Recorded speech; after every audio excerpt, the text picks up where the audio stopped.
జమిలీ ఎన్నికలపై ఈ నెల 8న జాయింట్ పార్లమెంటరీ కమిటీ సమావేశం కానుందని తెలిపారు బీజేపీ ఎంపీ జేపీసీ సభ్యులు డాక్టర్ లక్ష్మణ్. కాంగ్రెస్ పార్టీ జమిలీని ఎందుకు వ్యతిరేకిస్తుందో చెప్పాలని ప్రశ్నించారు. ఈ నెలాఖరులోపు బీజేపీ జాతీయ, రాష్ట్ర కమిటీలకు అధ్యక్షుల నియామకం ఉంటుందని తెలిపారు. ఇక రాష్ట్ర ప్రభుత్వం ట్రిబుల్ ఆర్ పేరుతో పేదల భూములను లాక్కుంటే చూస్తూ ఊరుకోమంటున్న లక్ష్మణ్తో విజయ్ ఫేస్ టు ఫేస్. సంవత్సరంలో జమిలీ ఎన్నికలతో పాటు దేశ రాష్ట్ర అధ్యక్షులను కూడా బీజేపీ నియమించనుంది. అసలు జమిలీ ఎన్నికలు సాధ్యం కానున్నాయా?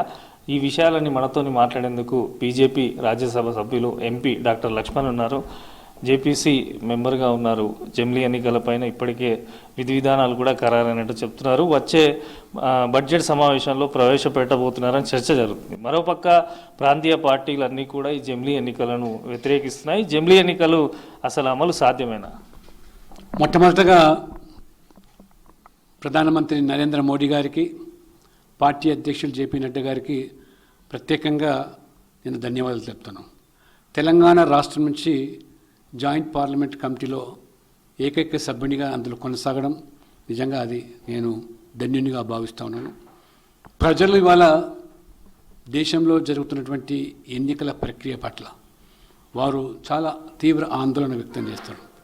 తడవకు ఎన్నికలు జరగడము, ఎన్నికల పేరు మీద ప్రజాధనం ఎంత మేరకు మరి ఖర్చు పెట్టడము, ప్రభుత్వ యంత్రాంగము, సిబ్బంది అంతా కూడా ఎన్నికల నిమిత్తమే పూర్తిగా తమ సేవలు అందించడము, ఏదో ప్రాంతంలో ఎక్కడో ఎన్నికలు జరగడం వల్ల కోడ్ ఆఫ్ మోడల్ కండక్ట్ పేరు మీద అభివృద్ధికి లేదా విధానపరమైన నిర్ణయాలకు కూడా ఆటంకాలు ఏర్పడడం, పార్టీలు కొన్ని విభేదించినప్పటికీ ఆ పార్టీలు ఎంపీలు కూడా దాన్ని సమర్థిస్తున్నారు, రావాలని కోరుకుంటున్నారు. ఖచ్చితంగా ఈ దేశానికి మేలు జరిగే విధంగానే ఈ యొక్క జమిలీ ఎన్నికలు ఖచ్చితంగా జరిపి. ఇక దేశ రాష్ట్ర అధ్యక్షుని విషయానికి వస్తే రీసెంట్గా ఢిల్లీలో వర్క్షాప్ జరిగింది. దాంట్లో మీరు కూడా పాల్గొన్నారు. దళితున్నే జాతీయ అధ్యక్షునిగా నియమిస్తున్నట్టు కూడా ఒక చర్చ జరుగుతుంది. ఏం చెప్తారు దీని మీద, దేశ రాష్ట్ర అధ్యక్షుల మీద? ఎవరు అధ్యక్షుడు అవుతాననేది అది ప్రజాస్వామికంగా మరి జాతీయ కౌన్సిల్ సభ్యులు వారికి ఉన్నటువంటి అర్హత కాబట్టి వారే ఎన్నిక ప్రక్రియ నిర్వహిస్తారు కాబట్టి వారు ఎన్నుకునే విధానంలో తేలిపోతుంది. ఖచ్చితంగా ఈ నెల చివరి లోపల అన్ని రాష్ట్రాల్లో అధ్యక్షులు అయిపోయే అవకాశాలు ఉన్నాయి.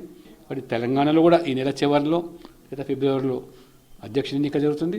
జాతీయ స్థాయిలో అధ్యక్షుడు కూడా ఈ జనవరిలో కానీ ఫిబ్రవరిలో కానీ అయ్యే అవకాశాలు పూర్తిగా ఉన్నాయి. ఇక రాష్ట్ర రాజకీయానికి వస్తే ట్రిపుల్ ఆర్ విషయంలో బీజేపీ కానీ ఇతర ప్రతిపక్ష పార్టీలు కావాలనే రాద్ధాంతం చేస్తున్నాయి. ట్రిపుల్ ఆర్ అనేది రాష్ట్రానికే మణిహారం అని చెప్పి కాంగ్రెస్ చెప్తుంది. దీన్ని కాంగ్రెస్ ముందు దీన్ని ట్రిపుల్ ఆర్ పట్ల మీ యొక్క చిత్తశుద్ధి ఏమిటి?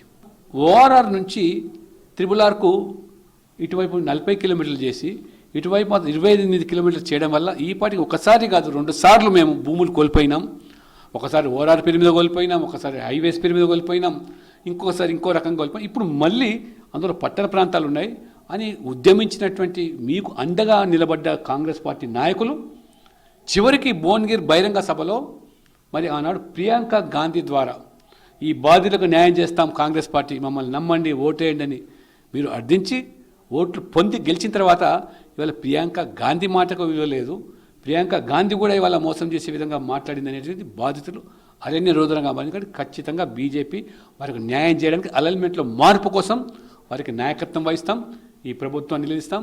ఇవాళ తప్పించుకుంటే మంత్రులు తప్పిపోయేది కాదు. ఆనాడు టీఆర్ఎస్ చేసిన అన్యాయం కానీ ఇవాళ కాంగ్రెస్ అన్యాయాన్ని పోరాడే శక్తి బీజేపీకి ఉంది. ఖచ్చితంగా నేనే త్వరలో భువనగిరికి పోతున్నాను. ఖచ్చితంగా బాధ్యులకు అండగా నిలబడతాం.